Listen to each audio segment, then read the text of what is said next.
Innovators with Nellie Christian. This is a lot of people.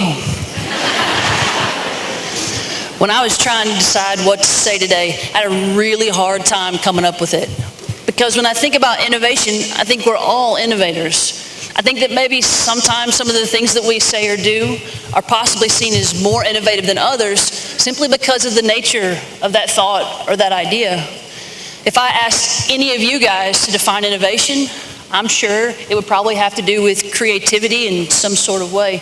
And while I wouldn't disagree, I'm not sure anything I'm going to tell you today is any more innovative than the thoughts that you've had or the things that you've done. And so I stand up here on the stage in the most vulnerable position I could possibly be in. What if my ideas aren't as innovative as yours? And then it hit me. This fear of failure, this vulnerability that exists when all eyes are looking at me to see if my ideas are any more creative than yours is exactly what we must overcome if we're going to teach all of our students what innovation has to hold for all of us.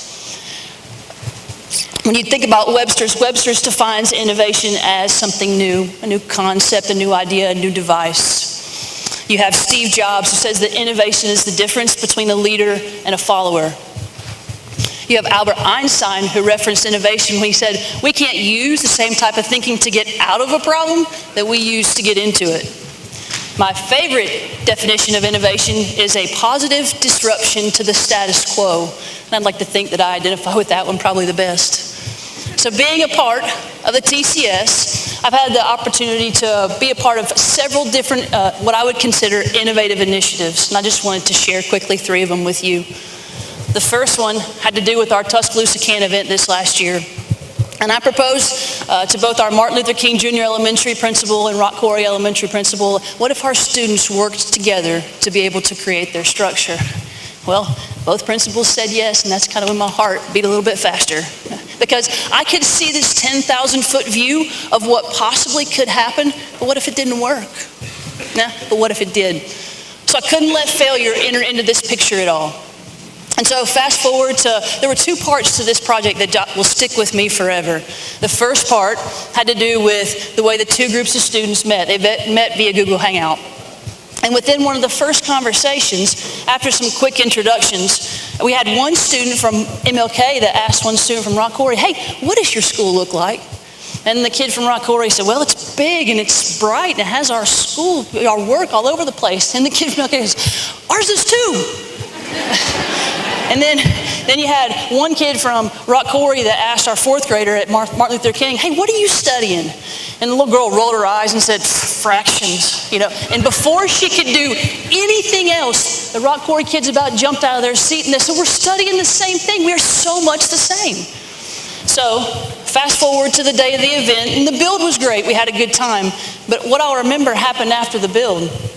You see, we had 2 MLK students and 2 Rock Quarry students who were walking together right in front of me, and they were talking something about video games and exchanging usernames. And by the end of the conversation, this group of 4 had decided they were going to do a massive video game event that next weekend.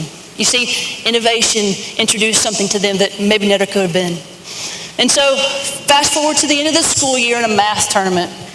We were supposed to have a local math tournament here in town, and circumstances beyond our control made it so that we couldn't participate. But we had already recruited or identified about 60 students, 30 from each school, Martin Luther King and Rock Quarry, that were going to be able to participate. And we had to tell them that they couldn't do math on a Saturday, and they were highly disappointed. So I tried to find an opportunity for them to be able to participate in something. And I found one at the University of Alabama in Huntsville.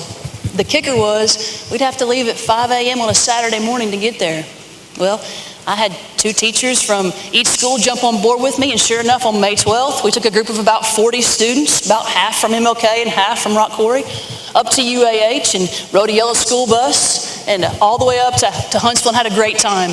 Our students really did very well.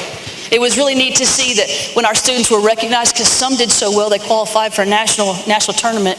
When they did so well, both schools, both groups of students, all the teachers were so excited because part of their family had done really well and were being recognized. Well, the tournament was great, but again, my favorite part happened on the way home.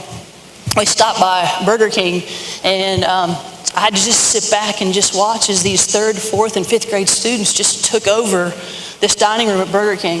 You see, we had 2 schools that started off on a school bus trying to accomplish an academic goal, and they ended up creating conversations between kids that have no intention of ever ending.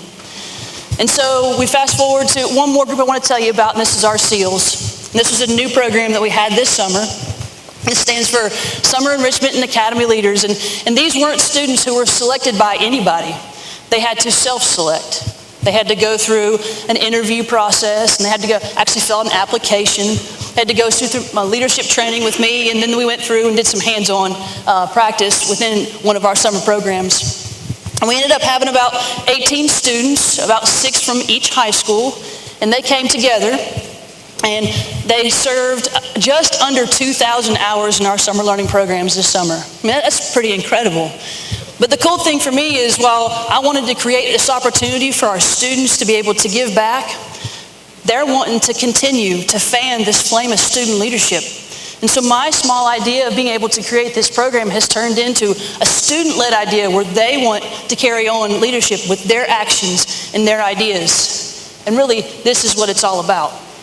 The Tuscaloosa City School System wants to be able to produce graduates who are communicators and leaders and global citizens who are work-ready and technologically advanced. But they also want to be able to create within each student the innovator, the one who's able to seek out and be able to identify issues that are unique and then seeks to find the best possible way to a solution.